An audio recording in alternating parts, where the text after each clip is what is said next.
নমস্কার বন্ধুরা, আজকে তোমাদের শেখাবো কীভাবে আমি 5 মিনিটে 500 আমুদি মাছ কাটছি।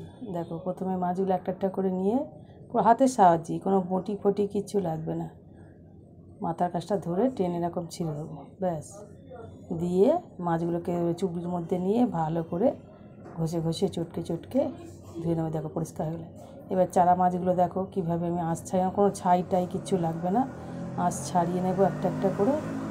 এর থেকে ছোটো মাছ হলে আমি আগে চুবড়িতে আঁশগুলো ভালো করে কলের তলায় যত চটকাবে তত আঁশগুলো সব পরিষ্কার হয়ে যাবে, তাহলে আর মাছটা স্লিপও কাটবে না।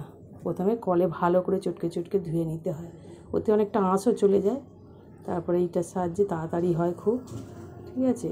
এবার একটা একটা করে ছাড়িয়ে নেব, নিয়ে মাছগুলো ভালো করে আবার ধুয়ে নেব, তাহলে কী হবে, স্লিপটা কম কাটবে। চারা মাছ কাটতে সবারই বিরক্ত লাগে, কিন্তু করতে হয় সময় অসময়। এবার আমি বটি দিয়ে, এর থেকে ছোটো মাছ হলে আমি কানকোগুলো হাতের সাহায্যেই ছিঁড়ে নিই, কিন্তু মাছটা একটু বড় বড় ছিল তাই একটু বটি দিয়েই করতে হলো।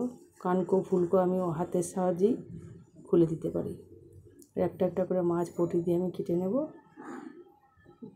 দেখতেই পাচ্ছ কীভাবে আমি কাটছি, খুব সহজ, ভয় পাওয়ার কিছু নেই। আমি পারছি যখন সবাই পারবে।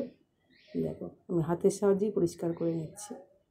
নিয়ে মাছগুলোকে এবার আমি সব কটা কাটা হয়ে গেছে, ধুয়ে নেব। এই যে